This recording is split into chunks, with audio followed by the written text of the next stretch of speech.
All right. Oh, let me change this here. Okay. Hey, welcome back. It is episode 39 of Merriweather's World, and tonight we are going to discuss foraging myths. I'm at that age where I've decided I am not going to argue with people on the internet. And so when I see some sort of silliness being spouted on any of the number of plant Facebook pages and mushroom Facebook pages and so forth, I've taught myself to clench and not release the dogs of war on these people spouting the nonsense. And yeah, so it's starting to really eat on me. Hey Bob, happy Thursday to you. Yeah, so I thought, you know what? Let's just do a show on the myths and try and get it out there that then people can go say, hey, you know what? Maybe you should go check out Merriweather when you say that crap you're saying. So we'll see what happens. You may have noticed my t-shirt. So tonight's quasi sponsor is Wazoo Survival, creator of all sorts of cool stuff. Like, of course, well, the T-shirt, but the T-shirt, anyone can make a T-shirt. There's nothing survival about the T-shirt, as opposed to the cash cap, where it has all these cool little and fire tinder and stuff coming out. So little pockets in the brim, little pockets in the other areas, things like that. Lots of pockets. It's like a hat with that has pockets. And more recently, they just released a wool beanie with secret compartments in it too. So that looks really cool. But that's just one of the many things they do. For a long time, they made these Viking pendants sharpening stones. So it's a piece of like Arkansas sandstone that, where'd my knife go? Knife. You can use to sharpen your knife. Now, I did what I called the Merriweather modification. So this is on a necklace sort of thing. So you can go you know, around your neck, so it's always with you. I recommend taking it off your neck before doing any sharp knife stuff, especially if you've say been drinking chartreuse. But it's adjustable. But anyway, so they made the big one, and I added this little bit of leather to the back to use as a strop or a strope. Yeah, Tina, whatever it's called. Hey, it's my brother Paul. Hey, Paul. Papa's convinced. All right, we'll get to the questions in a bit. So, a nice little leather strope. But because this is kind of big, they came up with the smaller one. And what's great about the smaller one is it has all the sharpening abilities, but it also has the fish. Whoops. Let's see. Where's the camera? A little fish hook groove there and some side edges. It's not, perfectly square. So you can go on a serrated edge, things like that, a little rounded side for serrated edges. So really, really handy there. But if you really want to have the cool thing around your neck, it would be can you see it here? The fire steel. So this is your basic fire steel, alloy. You hit it with things, it causes sparks. But this little dangly thing beneath here, that is a super hard ceramic striker. So when you're wearing this, it just looks, well, you can't see it on the shirt, but it looks really cool. And you can get this in places where normally they don't like fire starting things because no one recognizes this as an amazing way of starting a fire. So that's cool. And then, of course, there are things like their heavy duty ranger bands. If you know anything about bushcraft, I need a different background here. People will often take inner tubes and slice them into rings and use them to clamp things to things. The Wazoo survival bands are extremely thick, a much thicker type of plastic, much more durable. I use these for holding gear together. The other thing I like doing is when I'm out, like trying to forage and I'm collecting.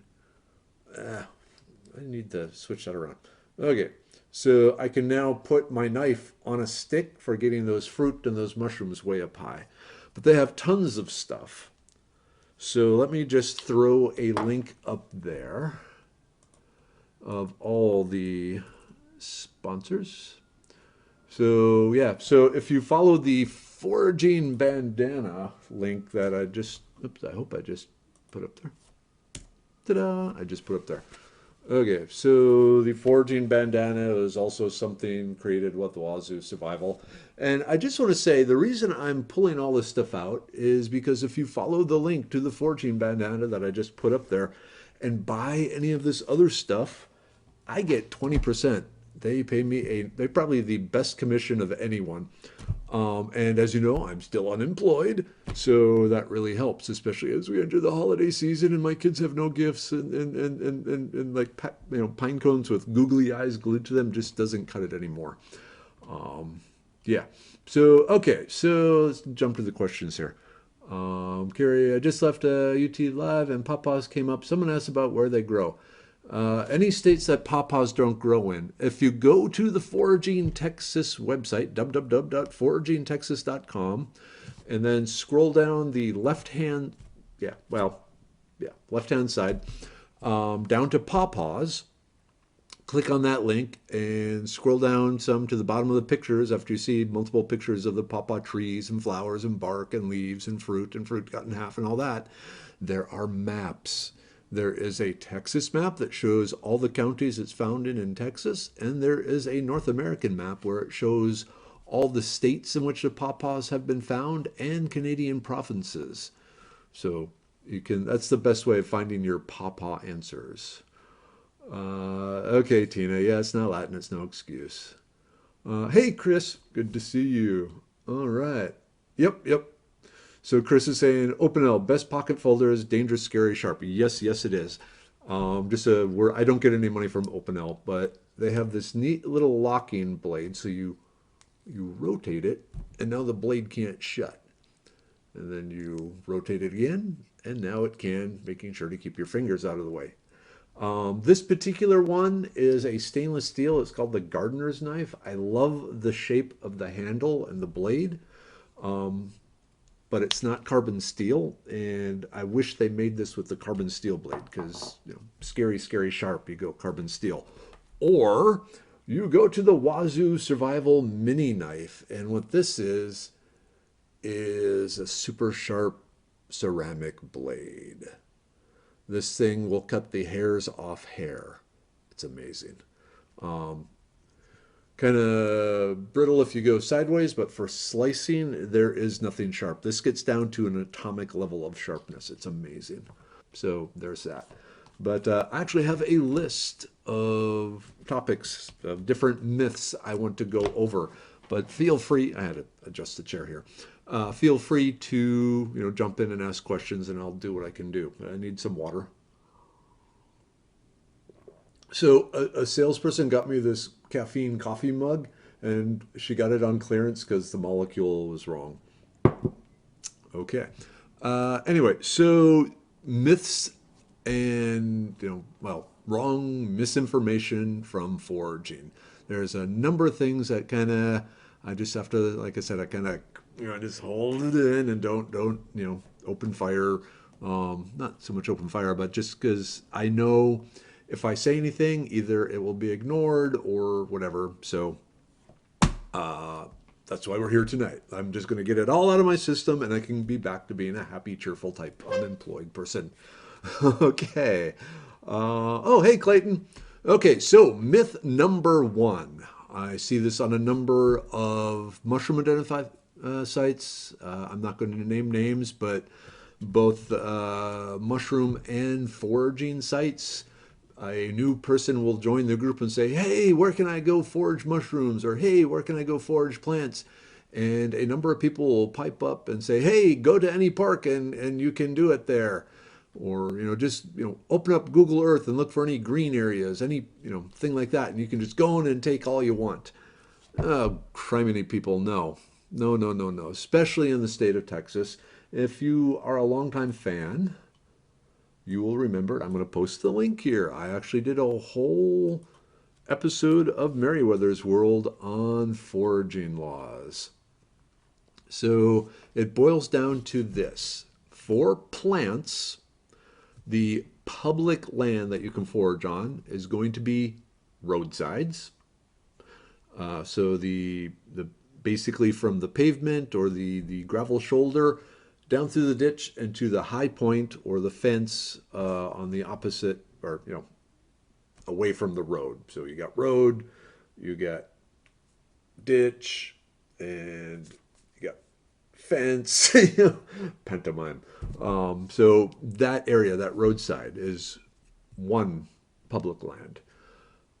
The along creeks and streams and rivers, the high water mark, the beach between the water flowing and the high water mark, that is a public land where you are allowed to take, oh, same rules as the roads. You can take aerial parts of the plant. So you can't dig things up.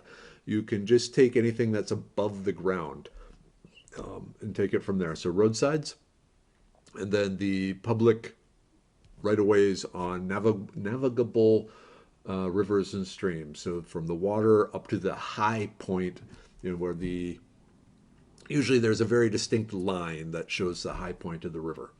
So those are two places. A third I just recently found out about. If you go into the Big Thicket National Preserve, there you are allowed to collect a pint of nuts or fruit, berries basically, per person. Check with the rangers there and let them know what's going on. They'll usually tell you to go off the trail some so others don't see you, but you can collect a pint of nuts or berries in the Big Thicket National Preserve per person. Not mushrooms though. For mushrooms, you have to go to the Sam Houston National Forest, the Angelina National Forest, or the Davy Crockett National Forest. So you can harvest up to a gallon of mushrooms for your own personal consumption in the national forests here in Texas. Now, not the national parks, not the natural preserves, not the natural grasslands, anything like that. No, the national forests. So the Sam Houston, Davy Crockett, and Angelina. So that's the big one. All right, let's see. Yeah. Gary is pointing out you can forage in the city parks and state parks and all that if you don't mind humongous fines. And then Sarah Paul brings up a very good point that the endangered plants, if you go to United Plant Savers list, and there's other lists of endangered plants, and in fact, even on Foraging Texas, there are some edible plants that I have listed under the abundance code that tell if it's a rare or endangered, mainly so people will be on an eye out for them, but don't actually pick them. But yeah, there is United Plant Savers list and the endangered list put out by the federal government and by the Texas state government forbid picking. Okay, so follow the laws. You can't just go to any public area and start foraging. I feel like a cranky old man saying, "Get off my lawn!" Anyway, okay, so that's one myth. Another myth I hear a lot is if you see a certain animal eating a fruit, nut, berry, mushroom, whatever, then hey, you can eat it too. Usually it'll be like if you see squirrels eating it, you can eat it. Or if you see birds eating it, you can eat it. Or if you see deer eating it, you can eat it. No. They all have very different biochemistries. They all interact with the different toxins in the berries and fruits and nuts and tannic acid and all that very, very differently. If you had to pick one animal to mimic, as far as if it ate it, you would eat it, it would be the pig. When it comes right down to it, and this is probably no surprise, but we are probably more similar to pigs than any other animal out there as far as food that we can handle. And this even includes a lot of the primates. So part of that comes from the whole cooking thing. We have a generally much shorter gastrointestinal tract than all the other primates because they don't know how to cook their food. But once they do, man, things are going to change. But yeah, just because you see a deer or rabbit or squirrel or pigeon or something like that eat a wild berry or something, no, that does not mean you can do it. Okay, just checking those here. Yeah. Okay, another thing I hear a lot, especially when I'm trying to organize classes, is, oh, we can't forage in the winter in Texas. Everything's dead. Okay, I sound really cranky tonight. But let's just, do you go outside? You go walk around, in January and February. If you pay attention, you're going to see a lot of stuff. And here's the thing, a lot of the summertime weeds from up north and all those, Sam Thayer books and Peterson's guides and John Callis and all these books out there, which are great books. But a lot of the weeds they're talking about up north in the summer are wintertime weeds here. So during the winter is when all the dandelions and chickweed and cleavers and wild violets and all these amazing bittercress, amazingly nutritious things start popping up. So winter is an absolutely fantastic time to be foraging in Texas, and not just for the really healthy greens and things like that, but also mushrooms, because usually the wintertime is the rainy season.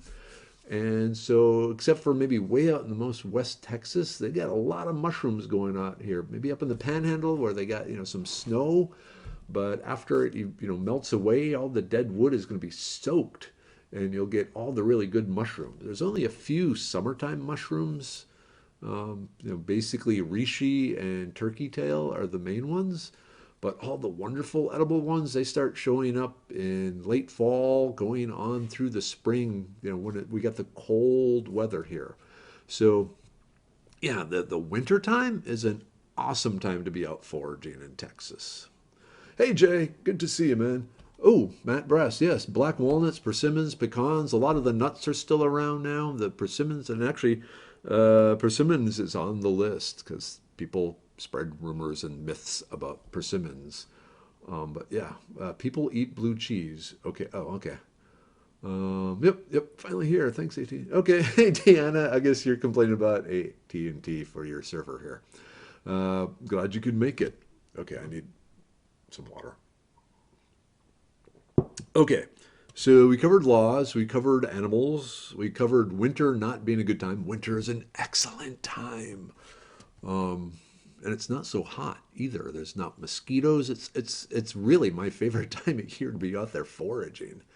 Not just for the mushrooms, but everything else too. Some of my favorite plants like bittercress and wild onions are popping up right now. The wild violets are everywhere. It's awesome. So yeah, winter is an excellent time to be out foraging. Okay, another one I get a lot, and this it's not so much things that I see discussed on Facebook or places like that.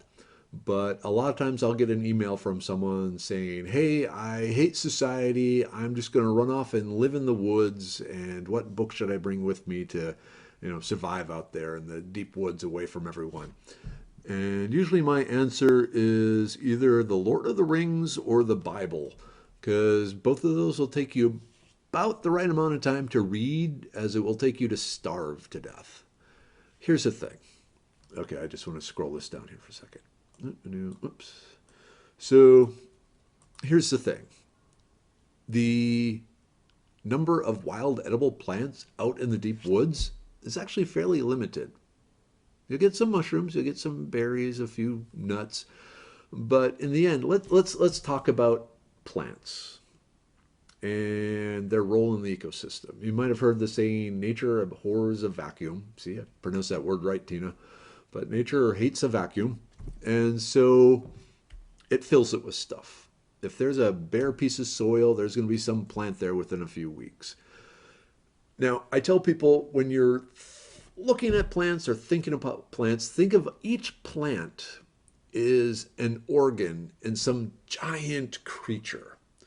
So the trees are an organ, the mushrooms are an organ, the little Indian strawberries are an organ, the oxalis are an organ. They all serve a purpose for keeping this entire ecosystem healthy and running and doing what it's supposed to do. No one was out in the woods weeding and pruning and things like that. It's all growing pretty well. Everything's taken care of. Every plant has a very specific role in the overall healthiness of that ecosystem. Now, if you go in the deep woods, it's shady. It's a lot of the wind is blocked. The humidity stays pretty much the same. The soil moisture stays pretty much the same. It's a very static environment. There's not a lot of change going on. The end result then is the plant diversity is fairly low compared to a lot of other places.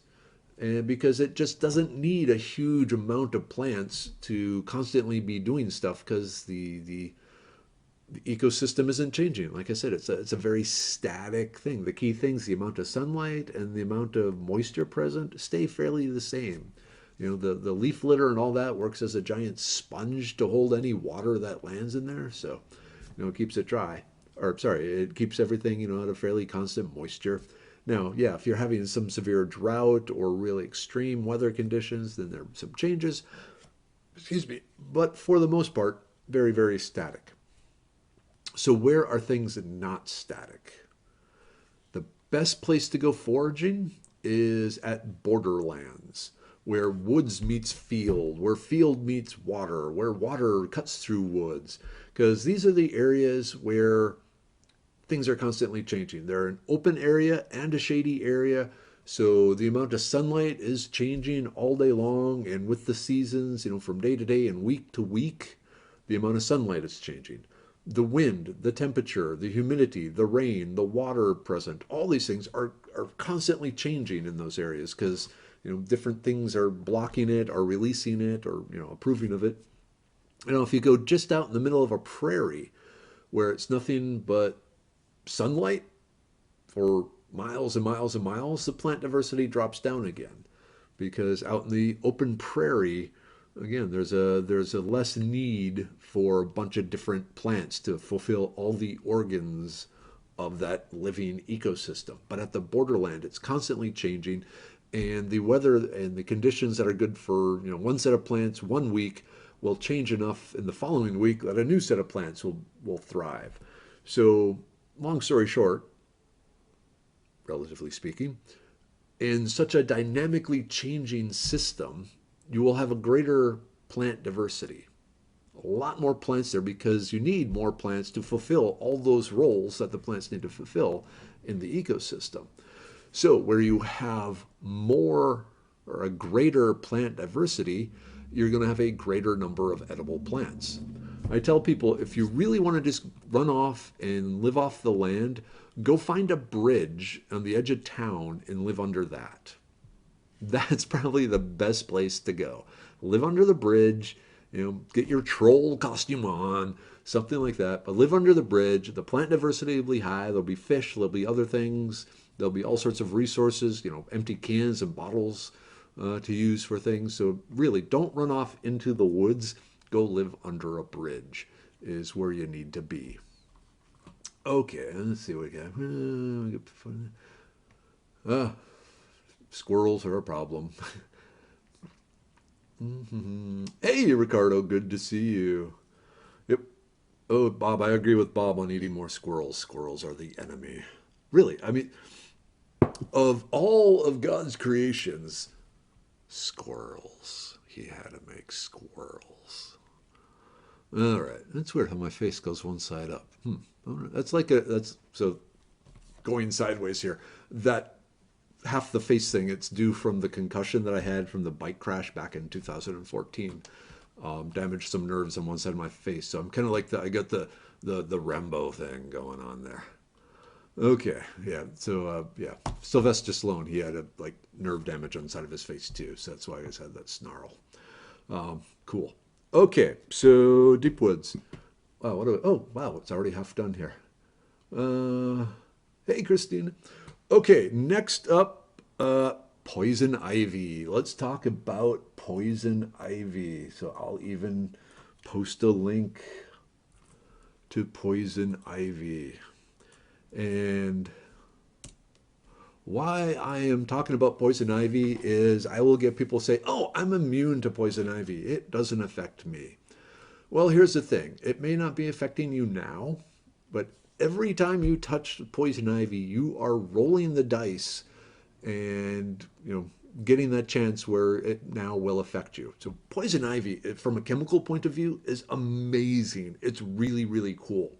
So you have cells, and on the surface of these cells are little proteins that stick out, and they are identifiers, and they tell the body's immune system, this cell here, this is me. Don't hurt me. This is me. I'm a me. I'm an us. Don't hurt us. So the immune system sees those and continues on. Okay, this is going to be silly, but I found another use for ranger bands. Okay, but now what poison ivy does is it comes along and has this chemical called urushiol acid or urushiol oil that puts this weird little cap on those proteins and masks them. So now the body no longer recognizes the cell with those caps on the surface proteins as part of itself and attacks it with the the white blood cells and kills it. And it's like and destroys it. So the what's going on really is poison ivy, the rash and the blistering and the sores that open up, that is actually your body's immune system attacking you. So it's attacking itself because those little protein markers were disguised by the urushiol acid, the urushiol oil, um, poison ivy compounds, Tina. And so once that happens, you'll have you might have one of those proteins masked, but that's enough for the body to develop antibodies, and it will go against this. But in its fury, in its rage, it will make antibodies. Well, actually, sorry, it'll make antibodies, against these things and destroy it. So from that point on, whenever, actually like these, it's like finger puppets. Like, so whenever this sort of thing happens forever and ever and ever, the human body that has had that allergic reaction, and it's an allergic reaction, it's basically fighting an infection. The body is now primed that whenever you touch the poison ivy and get those oils on your proteins, the white blood cells are primed to attack and destroy. So the first time you develop this allergic reaction, it could be anywhere from 24 hours to 7 days after coming in contact with poison ivy. But once you get that reaction, you will get it forever. My hair is goofy. Every time you come in contact with poison ivy after that, it will cause problems.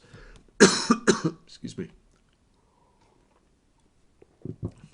So a couple of things that can improve your chances of becoming allergic to poison ivy.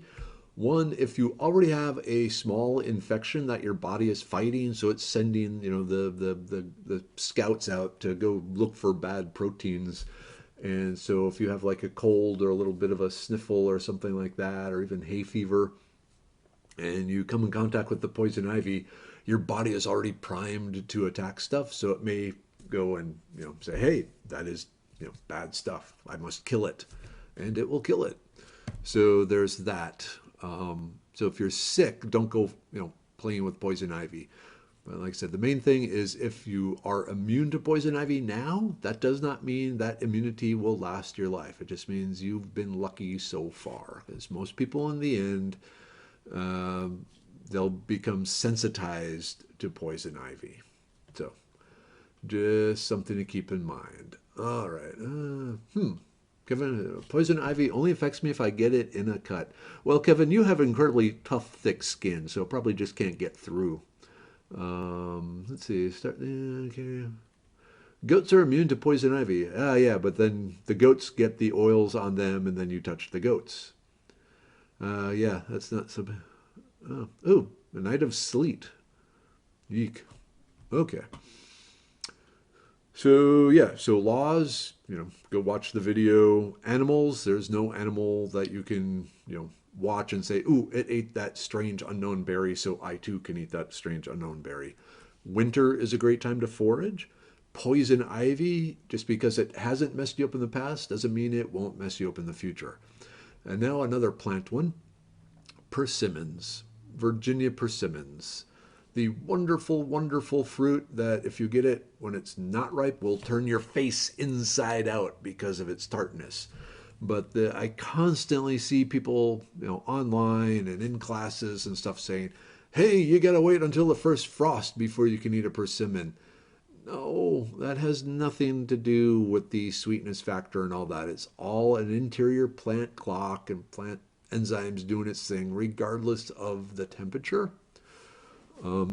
There's no real um, weather event that will cause the persimmon to suddenly stop being tart and start being sweet. It has to just choose it on its own time. Now, luckily, there is a great sign that if you're just looking at a fruit, hey, let's just say this Ranger brand is the fruit. And we need another part here. If you go to the persimmon, hey, you know what? Let's put up the link to persimmons. You can all go to this link, open it in another window. Whoops. Did it put the link? Nope, it didn't put the link. Why didn't it put the link? Let's try this again. Please stand by. I don't have Merriwether here. Okay, there we go. So you have the persimmon fruit. It has that little crown on the top. When that crown easily comes out of the fruit, leaving behind just a cavity in the fruit. So when the crown easily comes out of the fruit, that's when it's ripe. That's when it's going to be sweet. At that point, peel it open. You can eat the skin. I don't like the skin. Peel it open and just suck all of the good stuff out of it. Take the seeds and throw them out and plant them or something like that. But yeah, the sign that the persimmon fruit is ripe is not any weather type thing. It's when that crown comes out from the top real easily. Go to the link, look at that, look at the picture. You will see that, before and after the crown and after the crown is removed. When the crown is easy to come out, that's when the fruit is going to be ripe. Frost has nothing to do with it. Stop telling people it does. Oh, yeah, I'm not even going to touch on the whole. If you cut the persimmon seed in half, is there a fork? Is there a spoon? Or is there a knife shape? Because it doesn't do anything. It's just people having fun with other people. Okay. What else? Oh, wow. We're going through these really fast. I guess afterwards we can just, hang out and chat. Hey, BJ. Oh, man, you're going to have to go back to the beginning and catch all this. No more drawing with a stick in the dirt. Hey. Okay. Ooh, hogs fighting in people's backyards. I don't have hogs in my backyards. I got something in my backyard. There's something digging up my backyard, which is really interesting. So it's either like a possum or maybe a raccoon or something. I need to put the have a heart trap out there and see what I got. Okay, next up, and I'm just going to throw this out here. Native American healing plants. Okay, yes, there's been a lot of work done showing that different plants do have some amazing medicinal properties that have been confirmed by Western science, and they were used by the natives here and the pioneers, and all the way back to the cavemen and so forth. Yes, so there's a lot of plants that have medicinal properties. But when someone comes online and starts talking about this mixture of ancient plants from the Native Americans that cures cancer, and you look at the plants, and three of them, didn't even show up in North America until between the 1800s and the 2000s. When there's Chinese herbs in your Native American plant recipe and things like that, question it. So it takes a long time to figure out the medicinal properties of plants, and even longer when you start mixing them with other plants. So if they talk about some cultural, magic recipe, question it. It's very unlikely to be as good as they claim it is. I get questions from people. It sucks when I get these. It's like, my kid is dying of this rare cancer. Is there a plant that will cure it? There's got to be. The Native Americans were able to cure everything with plants. And I'm thinking, you do know the Native Americans were wiped out by smallpox, right? Which is a disease. There is very likely, just due to the huge, almost infinite number of molecules in plants all over the world, it's very likely that there is some amazing cures out there that we don't know about. But finding it is a tremendous amount of work, and testing it. And I'm pretty sure you don't want to have the kid that's given the placebo or given some random plant that has no hope of working. But the only way to tell is to just dose one dying kid with one molecule from one plant. And it takes a lot. So there are different ways of modeling and so forth. But in the end, the chance of us finding the right molecule from the right plant for some terrible disease, it's kind of low. There's a lot of work. There's a tremendous amount of work being done on it, but the number of researchers doing it is nowhere close to what it needs. I mean, basically everyone on the planet, all they could be doing would be doing plant chemistry, extractions, analysis, that sort of thing. So, I mean, we're working on it. We're trying, but there's it's just a needle in a haystack. It's a grain of sand on a mountain is what it is. So, yeah. When someone says Native American secret recipe, go ahead and try it. Who knows? Maybe it will be the right one, but it's unlikely. Just put it out there.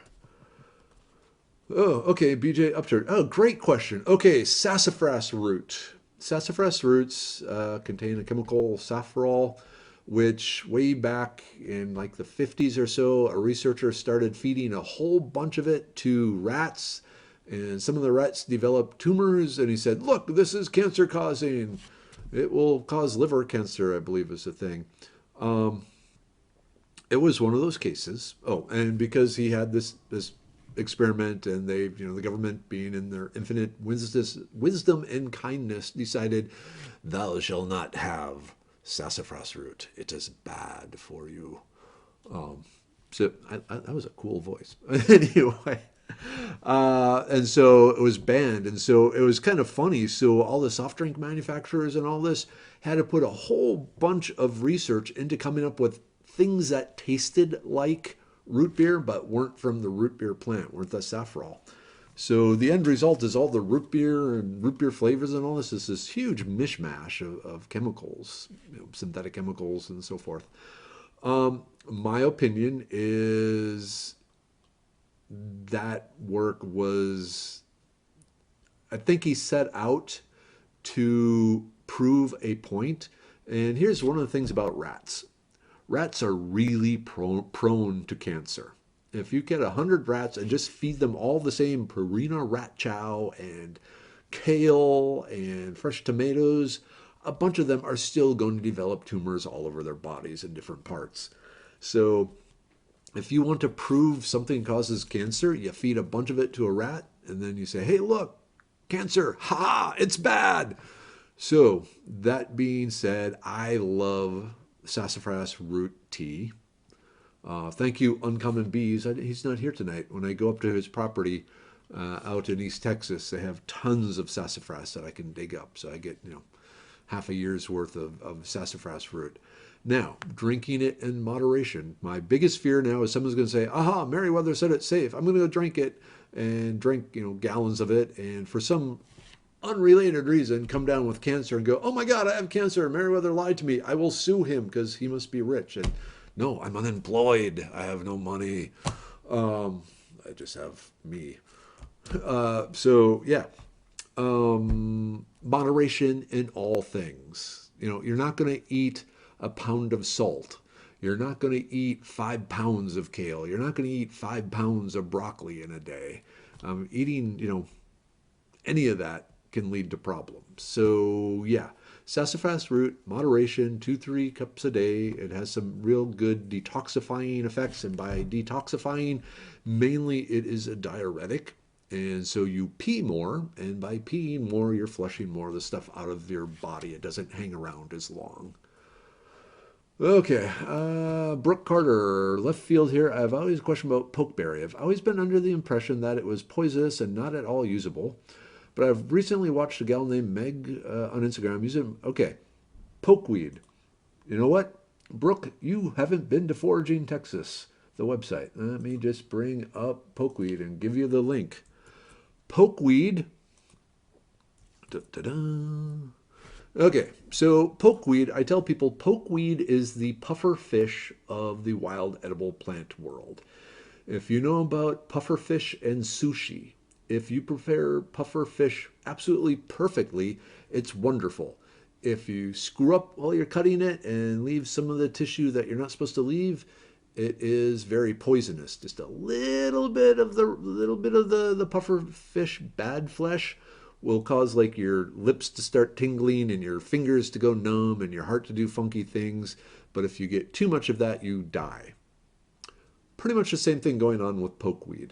If you go to the link I just posted, it will, yeah, the whole boiling thing is what you got to do. So you start with shoots that are about 9 inches tall. So late winter, early spring.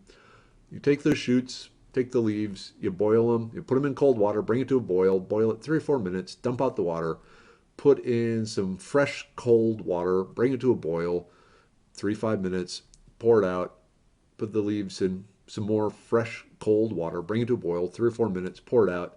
At that point, you will have taken out a fair amount of the vitamin C, but a lot of the other vitamins and minerals will still be there.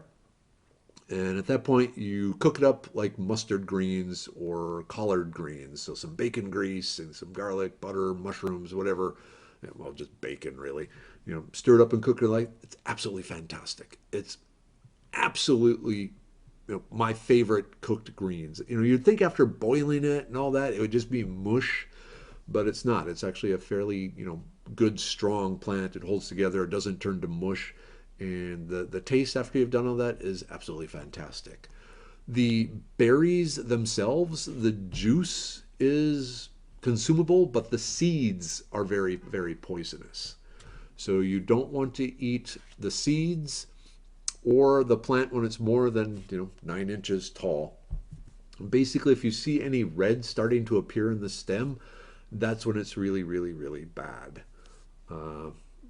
The particular toxins in it, the first thing they do is they basically cause you to slough off the lining of your intestinal tract. So you basically start pooping out your guts, and it just kind of expands from there depending on how much you've eaten. So you got to watch out. But it's edible, it's wonderful, but you got to treat it right. Okay, does sassafras taste like synthetic root beer flavor? I would say synthetic root beer flavor kind of tastes like sassafras. If you had the difference, you could tell the difference. It's a slightly more aromatic, slightly like if I was going to mimic, I would throw a little bit of ginger with all the other artificial root beer flavor things in there. Hey, Matt, kind of late, but welcome to the show. All right. Yeah, Tina agrees. It doesn't have that chemical taste. I always tell people, here's how you can compare it. Dr. Pepper versus Diet Dr. Pepper. And Diet Dr. Pepper claims to be the best tasting diet, blah, blah, blah, blah, blah, tastes the same. No, they don't taste the same. So, the true sassafras root would be the true Dr. Pepper with the actual, cane sugar type stuff, like you get down in Mexico. And then the root beer flavored, synthetic stuff is more the Diet Dr. Pepper that you get up in, Ohio, something like that. So, yeah. Okay, Melody, why would anyone eat so hard for something that means so toxic? Well, here's the thing. The pokeweed, so it grows all through the South. It is generally the first really brilliant, bright green thing that started coming up in after the winter. Now this kind of goes against all that stuff I said earlier, but remember a lot of those weeds that came in, especially the northern summertime weeds, the southern wintertime weeds, a lot of those did actually come over from Europe. So they weren't here for the Native Americans. So in the spring, when they were craving greens, it was there for them, and so they figured it out. Now, um, I'm gonna go kind of weird metaphysical, yeah, whatever here for a minute. So the history of food, especially food like pokeweed that required, several steps before you could eat it. There's a lot of theories about, how was this figured out? The most perfect example of that is the early, native people of South America, how they figured out the 13-step process of taking the cocoa leaves and making, fairly pure cocaine from it. 13 steps, chemical steps, completely unrelated, mixing different weird things in with it and doing things and heating it and burying it and doing all blah, blah, blah. 13 steps. And when asked, they said, the plant told us how to do it. Like in our dreams and so forth, the plant laid out, how you need to, treat it to get the effect, to make it edible or anything like that. And so, I mean, as a scientist, I want to go, no, it doesn't work. But we don't know everything about the universe. And if you study quantum mechanics, I don't have the book. The Dancing Wu Li Masters. The Dancing Wu Li Masters. It's a really great book on quantum mechanics disguised as Eastern philosophy. It's the best book on quantum mechanics. It even includes mathematical equations and so forth. But anyway, where I'm going with this is everything is connected behind the scenes. Everything is connected. Me, you, rocks, it's all there. And it's way more complex than we have any idea or understanding. So maybe the plants can talk to us somehow. Or, so that's one theory. Then there's my theory. The whole plants talk to us. So if you just take some of the pokeweed from the ground and start nibbling on it, you get the runs really, really, really badly. And so you're expelling, all this fluid and so forth. And in a lot of the different Native American and early man type medicine, the theory was like cures like. So if like a walnut, it looked like the brain. So if a person had headaches or mental disorders or something, they would feed them walnuts. Carrots, you cut it in half, it looks like an eye. So they'd say, it's good for the eyes. Things like that. In the case of pokeweed, after eating it, suddenly your body is expelling a bunch of water, along with everything else. And so I'm thinking someone said, well, if you eat it and you expel all this water, what happens if we put it in water first? Maybe it, will do something to it. So maybe they tried soaking the pokeweed for a while first and then ate it and still had problems. But through looking at what happened to the body and then working backwards, can we do that thing to the plant? Maybe that's how the plant told them. It's not so much that the visions in the brain as much as just really strong observational skills. So anyway, that's my theory. Okay. Yep. Hey, Stacy. Yep. Scrambled eggs is a really good way. Okay. Collard greens, mustard greens, turnip greens. Hey, Bob, add broccoli greens to that. Trust me, sauteed broccoli greens are absolutely fantastic. So when you get like a head of broccoli and it still has the leaves on it from, say, a farmer's market or something, treat the broccoli greens the same as the collard and the mustard and all that. Really, really, really good. Okay. 8:49. What else you got? Give me some questions. Wow. This is awesome. I love you guys. I mean, you hear me say that every time, but again, I was just tired and cranky and yeah, the whole job hunt thing is going terrible and well, not terrible. Actually, no, that's absolutely wrong. It's actually going really well. It's just no one's going to hire anyone until January, so I got to get through December here. No questions. Anyone? Anyone? Scrolling back. Scrolling back. Well, I guess I can tap dance. Oh, we could. Trying to think if I had anything else to share with you. Uh, I don't. Come on, people. I need questions. Otherwise, I just start to babble. And joyweed. There are so many possible weeds that joyweed could refer to. I'm not even going to guess as to which one. Um, I got one for you. Hemp. And they're saying all these, you can make plastic from hemp and you can make all these amazing things from hemp and so forth. And hemp actually is an amazing plant. So like the long fibers, so let's take cotton for a second. You got the cotton balls, you got these long fibers. That's what makes cotton so amazing is it produces these long fibers. Hemp makes even more. It doesn't make these balls. It's in the stem and everything. It's in the plant. So processing the hemp is a little more difficult. Paul asked a question. Well, let me get through hemp, then I'll scroll back. Or Paul, ask the question again. That way I'll see it. So the hemp, but they talk about plastic being made out of it. Okay. If you're making plastic out of hemp, most likely what you're doing is making rayon, which is basically boiling the hemp in some chemicals and acids and breaking it down and reassembling it and so forth. If you ever read Sarah Paul might be able to jump in on this one.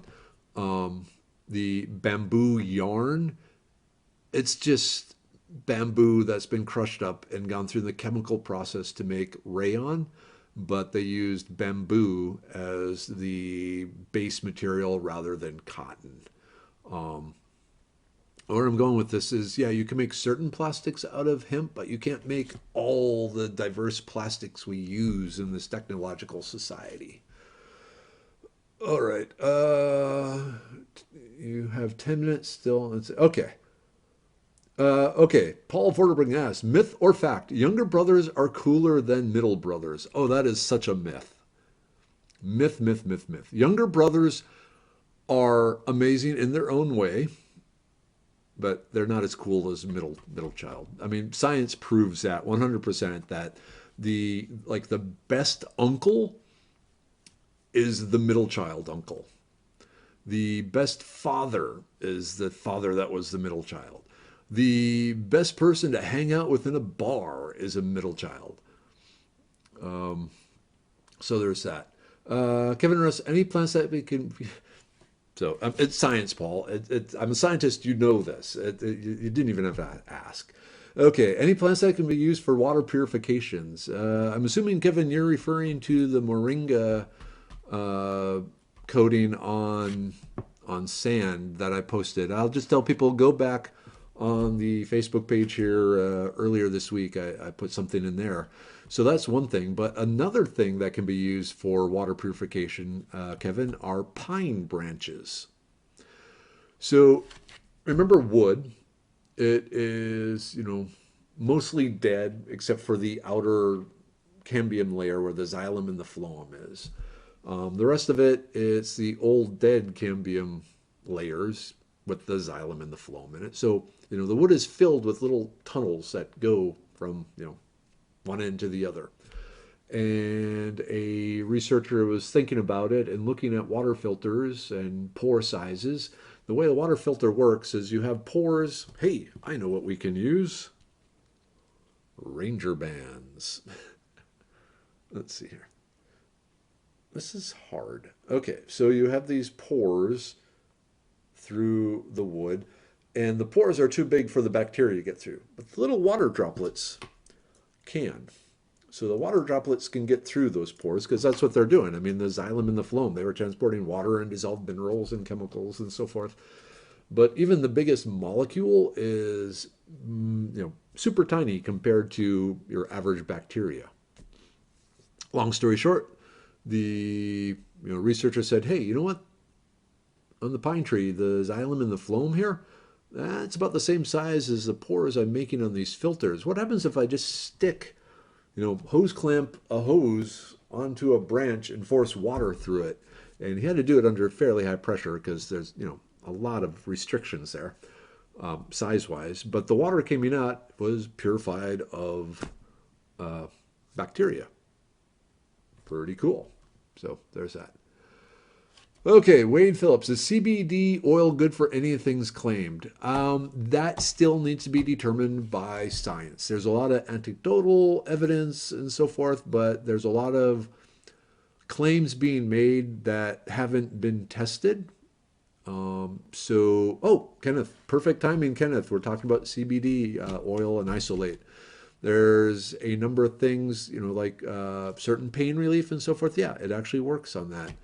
But curing cancer and tremors and all that sort of thing, there's still so much more research to be made. Maybe it will. Who knows? But at this point, there's not enough science behind it.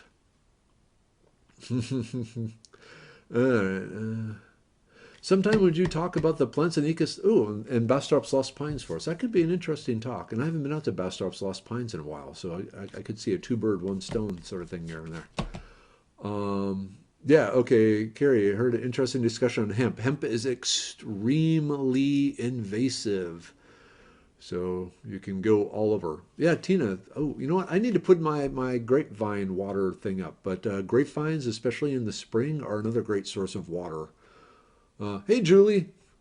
Hey, Miguel. Yeah, Chris Pafford. Yeah, a handful of straws is a perfect example of what most wood is. And what's nice about pine is the grain is very straight, as opposed to a lot of things where can be all twisted and so forth. So you want that straight. It's just easier that way. Okay, Brooke Carter. So could you use that in the wild, or would it have to be highly pressurized? You would need some pressure behind it, unfortunately, just because the channels are so small. It takes a lot of force. One of the things I really want to play around with in my free time is figuring out how big of disc of pine would you need for, say you have the water filter or a water, the hydration bladder hanging up in a tree. So you have the gravity, what sort of force. It's easy to calculate what the water pressure would be, but from there, figure out what pressure is needed to actually force it through the pine tree, a dead pine branch, and to see, basically how high up and how much rubber tubing would you need to get the enough gravity force to come through. I'm guessing maybe if you squeeze the bladder, you might get it through. Hey, Terrence, good to see you, man. We have property there. Hey, Dan, I'm doing the weekday, visits and tours and come to see people's property for a fee. Now until I get a job. So anyway, holy moly, it's 8:58. Are there anything I miss? Carrie, any real possibilities of being hired? Maybe. There's a couple of companies that they're still trying to get budget approved for the positions that they want me for. So we've had some phone interviews and things like that and in person, but it's more like we just want to meet you and talk to you because the positions they're looking for some really unique abilities, which I have. So we'll see what happens there. I'm actually meeting with I can't talk about that, but it's chemistry, but it's not oil field. I'm maybe doing some other consumer type stuff that could be really, really, really cool. So there's that. Okay, 8:59. Do I have any words of wisdom? Save money. Yeah. Make sure. One of the best things our dad ever did for us is tell us, 10% of your paycheck, no matter how poor you are, take 10% and save it. Eat rice, eat beans, eat, roots, eat nuts, eat berries. But 10% of your paycheck, put away, invest, retirement.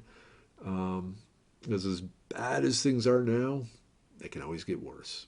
And if there's any way, rice and corn and beans together make a wonderfully nutritious meal.